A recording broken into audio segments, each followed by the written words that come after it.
Sofa King Drunk, back again with yet another attempt at a beer review. The one I'm going to review just now is a Belgian beer, and it's one of the most sought after and most hard to find beers allegedly in the world, and it's the Westvleteren 12 Trappist beer. Absolutely no label at all on this bottle, and just a little collar around it, which I don't know if you'll be able to pick that up or not. It just says Trappist beer. 10.2 on the Richter scale for this. This was part of my beer trade with Minty's Beer Reviews. He stuck a bottle of this in for me. This is straight from Belgium, where I was over there myself. A little bit of smoke came off that, believe me it did. I was in Belgium this year myself, celebrating one of my pals. It was his half century, and we had a good time drinking some of Belgian brews. There's the bottle crown, the Westvleteren 12. 10.2 on the Richter scale for this bad boy. So here we go, here's the pour. I'm going to put it in my chalice. Nice soft pour, look at that. I love the way, see these Trappist beers. Got a nice big fluffy head on them. Beautiful, beautiful big fluffy bouncy bready head on it. So anyway, I'm going again here for a nose of the Westie 12, bit of a mouthful, the old Westvleteren, and see what I can come up with. I have drank this before, I have tried it, a joint review with Minty Beer Reviews. We tried this in the St Bernardus and the Westvleteren, so check out that video. I'm going again here for the Westie 12, see what I can come up with in the nose, apart from beer on it.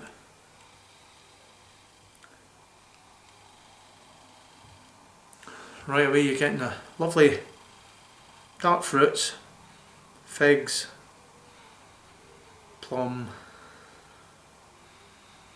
You're getting that lovely, lovely Belgian yeast strain smell.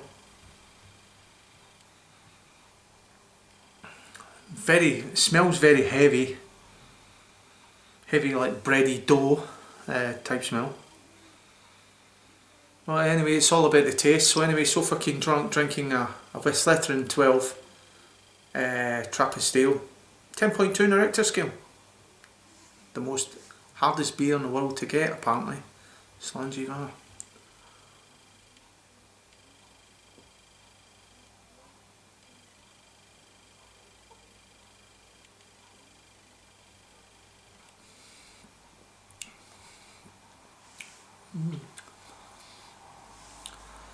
Well, the taste is nice bready taste. The head on the beer, nice foamy head in the beer, is like freshly fallen snow. When you walk in freshly fallen snow and you've got that lovely crunch, you're getting that sort of lovely crunch sensation on the tongue. As I said, the dark fruits are in there. It's got a nice lot of alcohol warming come up now as I speak. A little bit of brown sugar.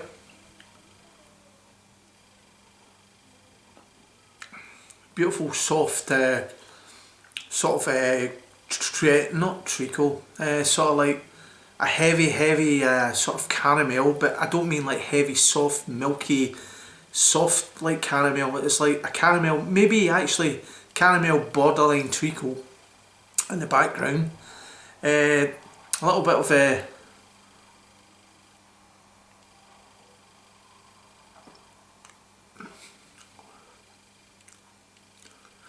you're getting the raisins coming up there as well in the background. It's a very, very sought after beer. There's lots of guys on YouTube that have reviewed this, and they basically tell you all the stories about you have to phone the brewery and you can only go a certain day, give your car registration to the brothers at the brewery, which is all true, yeah. And apparently you'll get people who will tell you that it's the only place that you will get this beer. Wrong. It's not the only place you get this beer, because as I said, I was in Bruges earlier on this year, and we went into a couple of little bottle shops with all the Belgian beers.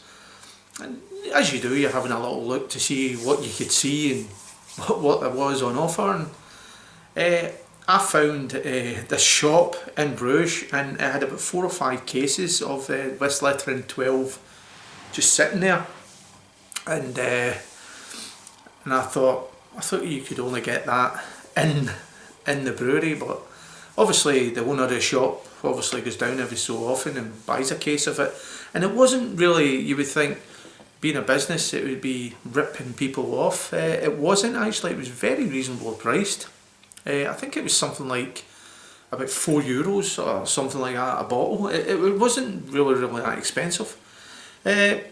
So anyway, I'm going to pour some more in here and catch maybe hopefully a little bit of the sediment. So here we go. There's the elusive Westie 12. I have reviewed this before with my big mate Minty. As I said, we done the quads, we done the Westie 12, and we done Roche 10, and we done St Bernardus 12. Now apparently the Westvleteren 12 and the St Bernardus 12 have got the same yeast strain, which you can pick up sort of similar notes to it.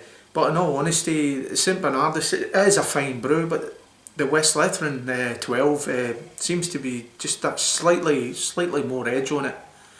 I myself was quite, when I done the sort of the quad tasting with Big Minty, I sort of, the Rushford 10 for me came out tops. But now, going back, drinking this on its own, this is a powerful beer. 10.2 in the Richter scale, you're not getting any alcohol burn from it at all.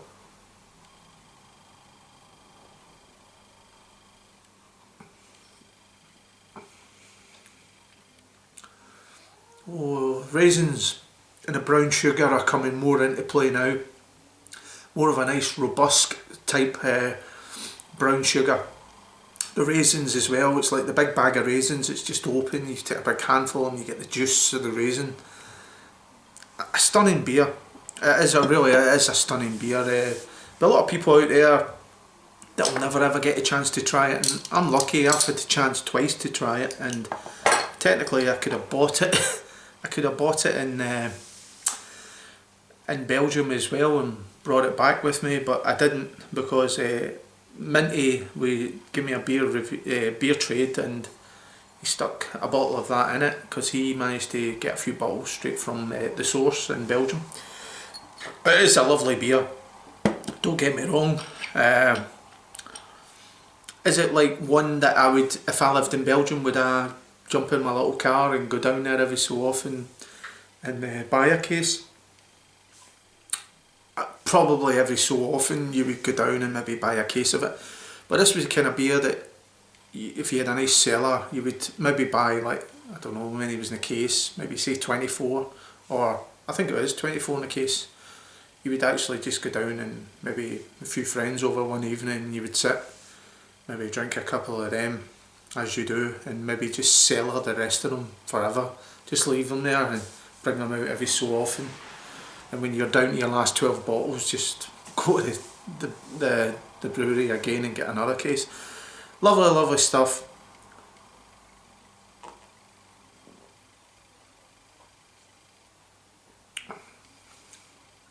Well, anyway, I'm babbling a load of crap now. I've enjoyed it second time round. First time I had all the different tastes of the Rochefort and the St Bernardus interfering with it. Now I've got it on its own. It's got my full attention.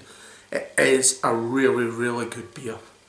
So I'm going to give the Westvleteren, here we have the little bottle, the Westvleteren 12, or as everybody else kind of knows it, the Westie 12, 10.2 on the Richter scale. I'm going to give that a so fucking drunk rating of, I'm going to give that a 9.9 out of 10. Nothing ever gets full marks for me. It's about the closest it'll get to full marks. It is a beautiful, outstanding beer, so if you ever get a chance to have the Westvleteren 12, the Westie 12, whatever you want to call it, have a go at it.